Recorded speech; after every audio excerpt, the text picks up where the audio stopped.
ปิดกล่องมาพี่น้องอยู่ตลาดเซโนบาทเลยมาเลยพาสองสาวมาเลาะตลาดนานๆทีพามาเลาะสบายดีป้าลูกไหนหรอสบายดีหาเลาะบนตลาดกันสบายดีและสวัสดีพ่อแม่พี่น้องเนาะมาเลยกะวันที่1กับเขาห้องเฮียนเลยก็เลยมาซื้ออุปกรณ์การเฮียนให้เพิ่นก่อนใช้ให้ชื่อใช้เฮ้ยฮะกระโปรงไปเลาะทางไหนก่อนไปสีออกนี่กับเมื่อเลยบ่เลาะบ่ตลาดนี่ไหนมาตรงนี้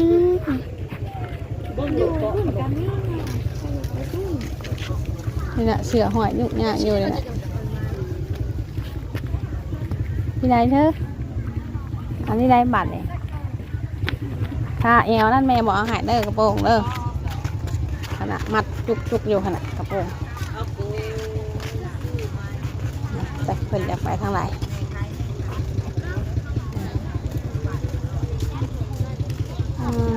ถามเพิ่นไปให้พี่น้องเลยจะเพิ่นจะเอาตัวไหน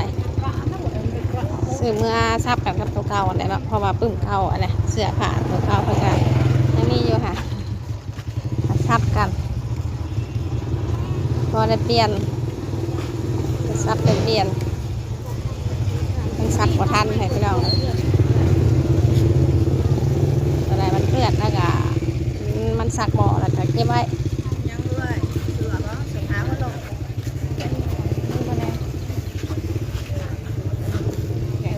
โอ้ราคาเท่าไหร่เดี๋ยวนี้95บ่mặc có sữa nung có sữa á thấy có sữa á nghe xí phai nó mang đây đấy sữa nó เอาแม่ตัวไหนนานเลือกแม่ลูกเสือนะเสือเบอร์ไหนเอาใส่เสือกันเบ๊ใส่เบอร์ได้เบิ้งค่ะ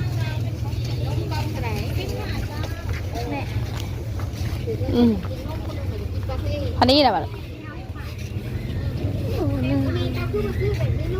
เฮ้เบอร์เสือให้พี่น้องเลยเบลเอาเบอร์นี่บ่เบลนี่เบอร์28บ่ไงเนาะ32น้องนึงเบอร์หน่อยเอาตัวที่ห้าใส่แล้วซื้อง่ายเกินว่าเนี่ยฮะง่ายว่าเนี่ยถามว่าไงบ่ใส่ซัมมี่อยากได้แขนสั่นบ่สั่นนะเบอร์หน่อยนี่มันหนกแขนมันยาวบ่ก็เลยคือว่าใหญ่ดิยาวมาทางเนี่ยตัวละ95จะ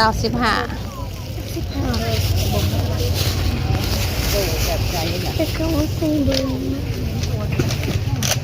นี่นี่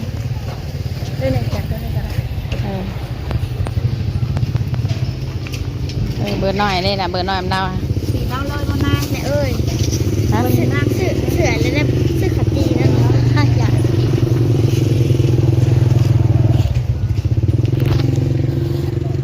ไปเบอร์สีน้องเลยบ่เอาเลยอ่ะเอาเลยอ่ะ2 โตก็รุดก่อนแหละ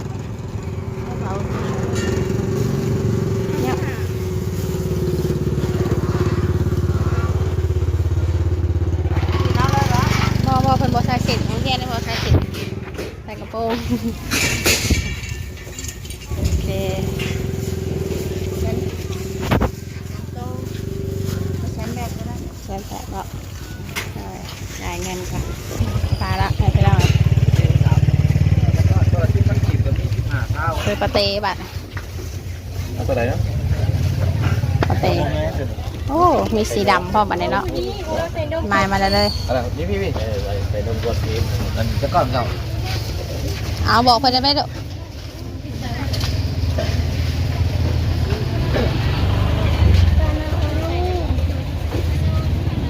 บ่ใส่เพชรบ่ก็บอกเพิ่นบ่ใส่เพชรจ้ะใส่อีกเงาบุษราตลาดเศร้าให้พี่น้องบ่ได้มาแต่หึงแล้วแม่น้องเฟลจ้ะตอนนั้นที่จะมา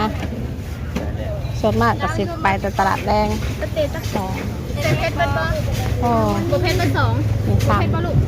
เอาตัวนี้ได้พักใส่หน่อยค่ะบ่เพชรใส่พักใส่ซอนได้บ่ลูกใส่ได้เบิดเนาะใส่ว่าบ่เพชรสองก้อนใส่คุกใส่เพชรอันหนึ่งบ่เพชรอันหนึ่ง เอาสีได้ละบอกพ่อเต้โอเค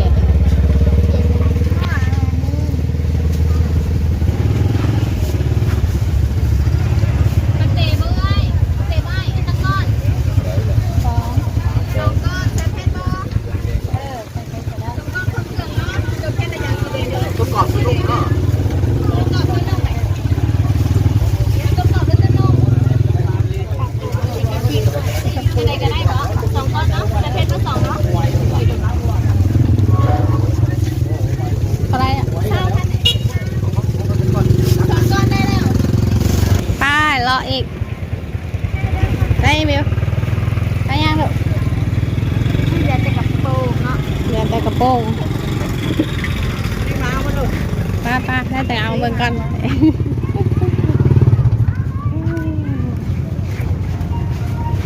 ซื้อเครื่องการเฮ็ดอุปกรณ์เทียม เอาอันนี้ว่าบอกว่าให้ใช้บ่อยแล้วชุบใส่หันเนี่ย เป็นจะคลายเนาะสิประมาณนี้แหละจับมือสุกแล้วพอละจับหักเนาะหายก็เอาเลยได้เลย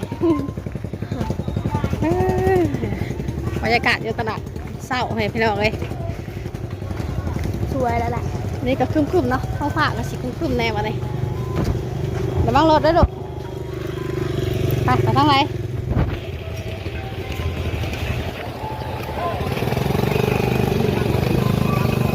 เดี๋ยวไปเบิ่งกระโปรงเสื้อขาวก็ซื้อให้คนละโตกระโปรงอะกระโปรงพี่เปลก็เอาอีกชุดหนึ่งเนาะ สองอัน กระโปรงสองมันบอกเอเวลกระโปรงเพื่อนนี่สองเนาะก่อนจะเปลี่ยน ก่อนเนียนจ้า ก่อนเทียนบอกได้เบิ่งเห็นไหมมาเบิ่งกระเป๋าเอ้ยเปลกันนะพี่ลูก กับปลาเห็ด นั่นบอก เนี่ย ลายการ์ตูนบอกเดี๋ยวบอกสีม่วงเฮ้ยไม่ใช่สีฟ้าอ่อนอ่ะ อันนี้ค่ะ ฮะนี่ก็มากกว่า มันง่ายถ้าอยากรู้ เอ้าปุ่มตัวกระลายเนาะเลาะเลาะเลาะลองเหมือนกันไปซากละพาเพิ่นมาจะเพิ่นมักตัวใดนี่สีชมพูเหรอเป๊ะ ถ้าหมักสีม่วง ฮะ หมัก เลื่อยม่วงกันนะ ม่วง ก็ตอนนี้เลยไปละโหยาวเลยโหเบิ่งบ่ไปไปละกระเป๋าสลายอยู่ทุกอย่างสร้างกันเนาะนะเพิ่นมักเพิ่นสิบอกเลยเพิ่นมักสีใด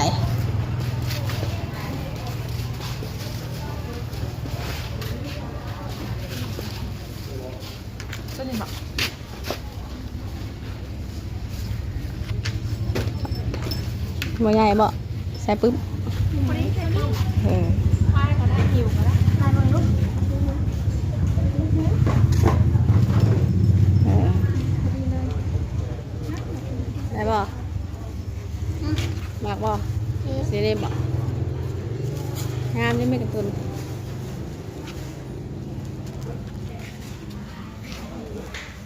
คุณเอาแล้วบ้างคุณเอา ได้เลยได้อะไรตั้งใจได้ยังเอาแบบไหนจะเอาแบบอองหรือว่าจะเอาแบบพายนี่แหละแบบอองกันอะสีม่วงสีนะสีเทาล่ะมากว่าสีนะ ม่วงสีเทา พวกสีเทาไหมเทิงหัวมากว่า สีเทาสีเทา บ่มากถ้าแบบมันบ่เปื้อนดิ เอาแบบบ่เห็นอย่างเลย ใช่ เออทำตัวไรลูก เอาไปเลยเอาต้องอยู่หรือเปล่าหายใจแล้ว ฮะ ไอ้เป็นไอ้เป็นซื้อกระเป๋านะไม่ใช่เป็นที่ว่าเป็น อ้าวคือบอสอ่ะใช่ใช่เนาะ อันละ โมวิดได้อีกแล้ว เนี่ยไอ้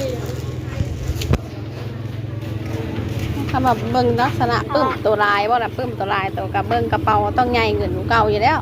สีมาเอาแบบเก่ามันก็แบบ กระเป๋าพายป่ะ เอา ก็เธอเป็นคนถือนะเธอก็ต้องตัดสินใจเองสิป้าจะไปรอบมาอีกอ่ะบอกมาแจงโง่มากเลยกระเป๋าลายเหรอลายเยอะโอ้เนาะกระเป๋างาม มีแต่กระเป๋างามเลย เอาเลยมาปุ่มเลยหรอ เอาเลยก็ได้เอาเลยนะ เลยบอกเบิ่งอันนี้เท่าไหร มาพูดเป็นยังไง เออ แม่เอ้ย ฮะ มาหามันครบแล้วมาหา เอาอย่ามาราคาบ่ต่างกันเนาะแม่ดูไปพี่น้องเลย เอาเตาผี มาก็ไม่รุ่นเลยเลือกคือรถจะเอาใจยากได้หนึ่งไม่รุ่นเลยไม่เพียงก็ได้ค่าบาทอยู่พี่แพงเปล่าอยู่ของเก่าเนาะเราขาย95เลยเปิดแท็กจุด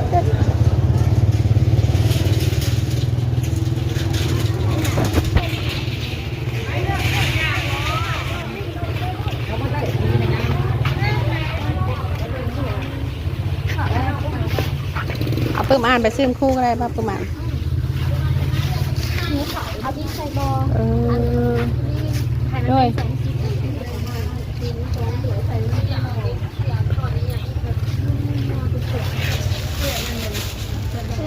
ด้วยเดี๋ยวว่างมากันเนาะ ตัวนี้ มีความออกขายแพงกว่าสันเนาะดูนี่ถูกกว่า เป็นหนาใหญ่แบบนี้นัก แบบนี้บ่ เป็นการกันเลย เอาเด้อเดี๋ยวเอาไหมเดี๋ยวปื้มนี่ลูก นี่หล่ะตัวใดทำเป็นแบบเลือกเอาอันเป็นแล้วเอาน้ำเตียว เอาแบบเดียวได้บ่ เดี๋ยวนี้เผ็ด บอกเปลวเฮียนได้มิซา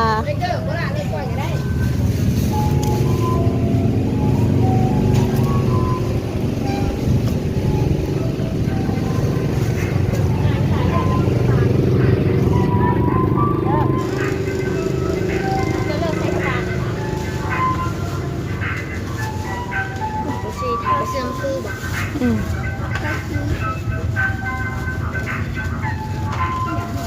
เอาแนวมันจะเป็นแล้วลูก แม่เอ้ยเขาอยากได้อันใส่อันนี้นะอั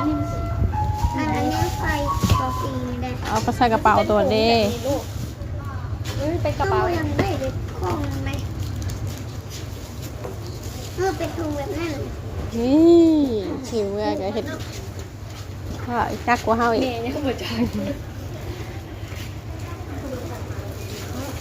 เอาแบบเป็นเบนดิลูก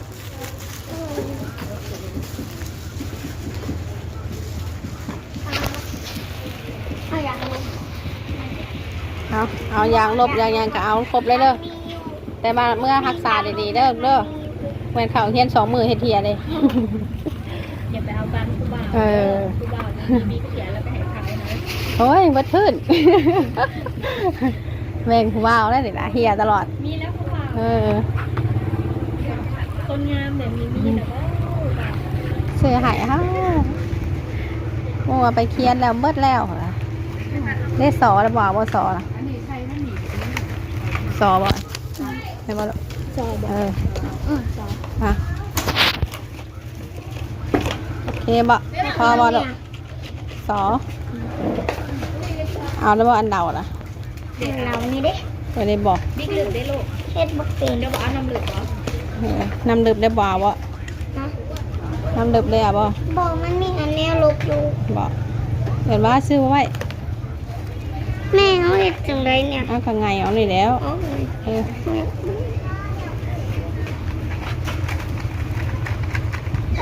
เอาลบมาให้เรานะไม่เอาเลยนี่นะ อันลบอันไหน อันลบอันตัวนั่นแหละต้องแย่งกัน อยากมาหมักอันน้อยปริมาณสำคัญตัวร้ายและมือซุ้มเจ้าชิ้นน้อยนี่ใช่ที่พอดีเลยว่าปริมาณสำคัญ คือว่าตัวหน่อยเด้อ หรือว่าหมัก ตัวหน่อย หมักเอา เดี๋ยวตัวนี้ คือเอาเลยลูก เอาไปเปลี่ยนก็จะหาเปลี่ยน เอาคนเก่า แม่ยังไม่เอา เอา เอาอย่าไปซื้อไว้เอาตัวน้อยก็ได้นะไปเด้อเอาดิอย่าไปอยากลบได้ค่ะ เอาแบบได้เนาะ เป็นห้องปลาซองเขียนมิกได้ลูกเอ้ย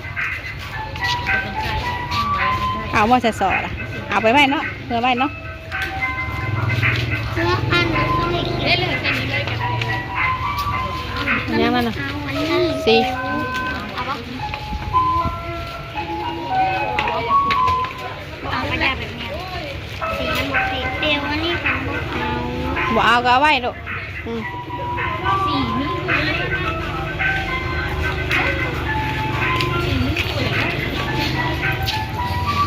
มีแล้วก็บอกเอาเมื่อเลยจะมาเอาไหม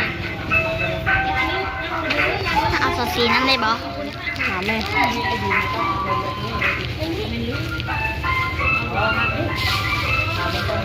ร้านนี้หมดได้เลยคนละราคาเท่าไหร่จะซื้อ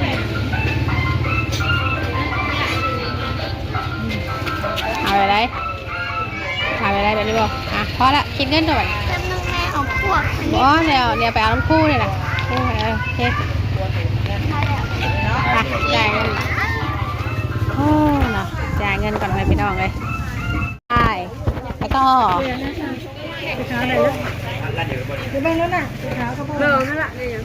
มันจะตะกระโปรงเสืออะไรและเสือ เอาแพรไทยบ่หรือแพร เอาแพ้ไทย แพรไทยปะ บ่เอาว่าสีส่วนมากเขาจะสมัครสีดำ สีดำนะ เป็นบ่ค่อยใส่ เบอร์เช้าสิเบอร์เกินโพดเบอร์หรือว่ายาวโพดน้อยชุดเลยได้ ถามเพิ่น นุ่งแล้วเนาะ เพราะว่าคำบ่มักแล้วก็คือบ่มักให้เพิ่นเลือกเองเพิ่น ก่อนจึ๊บ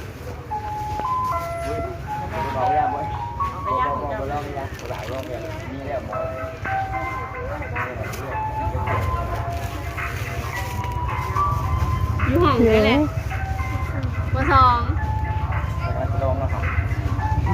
เอาเสียขึ้นก่อนเลยนะ กดสองตัวเสื้อซ้ พอดีบ่เด้อโอเคเนาะโอเคได้เนาะ พอสอง เกินพ พ อ อ ดี ซองน้อยก็หมู่บ่ เอ้ยได้บ่าวบ่เจ้าได้ละเอาบ่เอ้ยนี่นะคือเป็นโป่งหรือสิเจ้า ำเจ้ามาเก้าบ่ แห้งเอาก็ได้เลยไปเลยดีงามเนาะยังหนุ่มปะหนุ่มเนาะก็ได้ อ่ะซบเบิ่งเอาเพราะว่ามันใจ ตัวเท่าไรนี่เป็นอะไรงามนะตัวอะไรเลยใช่เก้าเอาสอง เทบ่ เพราะว่าใช้แปดกันเลย 1,800เอาอีกตัวหนึงอะ ตัวหนึ่งเนาะ ของเอ้ย ทุกเลยฮะ กระโปรงท้องแล้วว่ะเอาเพิ่มอีกตัวหนึง ห้าบ่เอาของว่ามีเงิน ของเจ้ามีละของเจ้ามีละ เอาสีดำคือเก่าบ่ สีดำคือเก่ามักสีดำ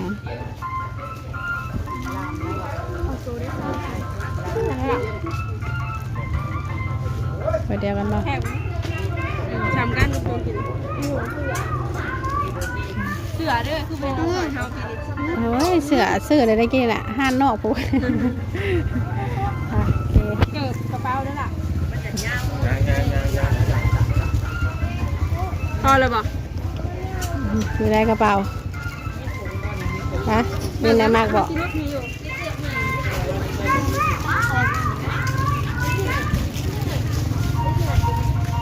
ไปย่างเขาไปเบิ่งก่อน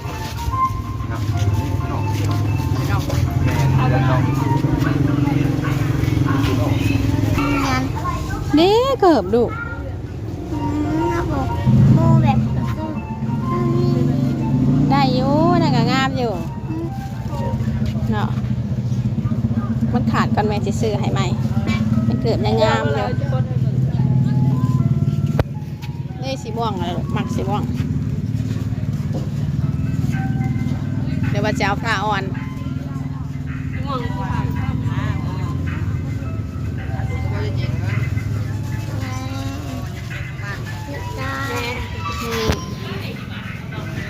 ผ่านกันยาวคนละแบบ อันนี้ก็แบบสะพายอันนี้ก็แบบสะพาย เ เอาฉันมาสิใส่ออกแมันบ่ โอ้ย อันนี้วะงานละสีม่วง สนิมมาละโดยอายังอีกเกี่ยวขาวยังไง เพราะว่าไม่ได้ค่อยใส่ละ ก็นี่200,000เช่าน้ำเลย200,000ก็ได้เด้ โดย 500,000 4เป็น200,000 600,000 700,000 700,000แล้ว พอแล้วบ่ พอละ อย่าโอนเงินก็ไปน้องเลยหมดไปแล้วล้านปลาย ย่องกันเพิ่นมาแล้ว ล้านกว่าแล้วไป เฉพาะเสื้อเจ้าของลูกแล้วไงพี่น้องเบิดเป็นล้านปลายเลย โอ้โหอุ้ยดูเด้ก็ใส่เด้ไปเดี๋ยวออกไปไปเอารถก่อนลูกไปมันหนักเงินออกกันเดี๋ยวไปพี่น้องไงหิวซื้อปุ๊บซื้อมิกซื้อซอเพราะว่าวันที่1เลยค่ะเผาเลยละพี่น้องไงทางเมื่อใดฝนตกฝนดินเนี่ยคือสิได้โจ๊ะ เพราะว่าทางเพื่อนนักไปมาได้แหลกแล้ววะเดี๋ยวเนาะตอนถ้าออกมาเนี่ยขึ้นฟ้าทุกฝนจะเอาเครื่องไปไหว้กันมีแต่เสือเมื่อได้ได้บัตรมาได้แวะใช้ได้เมื่อ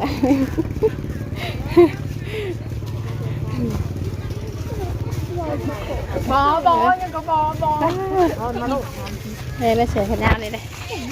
ออกมาคิวรถก่อนเลยพี่น้องเลยมาเอาเครื่องไหว้ก่อนพ่อแม่น้องเปลก็สิไปซื้อขนมอยู่นะเพราะว่าซื้อขนมเอาไว้ห่านก่อนเพราะว่าในห่านเท่ากันรู้สึกประแปนเลยดิปึ๊บเอาจับกล้องให้แม่หน่อยเถอะเครื่องไหว้กันกดแล้วเบิดเลย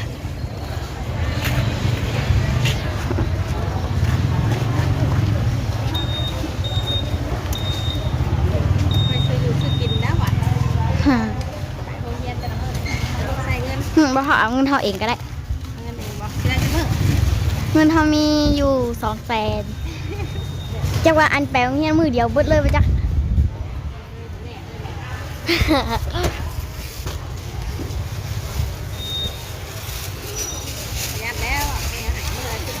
เฮาก็กิน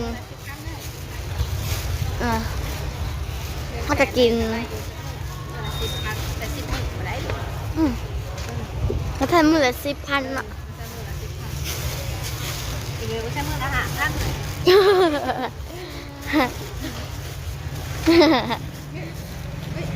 ลงบอกถ้าถือเอาก็ได้กับเราไอเดียวนะมันไล่กว่า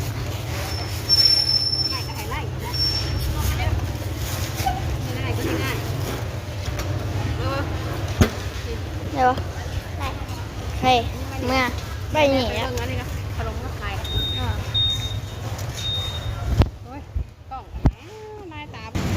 พอดีพอ3 มีนาเพิ่นมาซื้อเครื่องกล่องกับสีมะม่วงในเรื่องของพี่น้องกล่องกะมาคอยงามไปเลยเดี๋ยวสต๊อกก็แล้วเพิ่นเปิดเพลง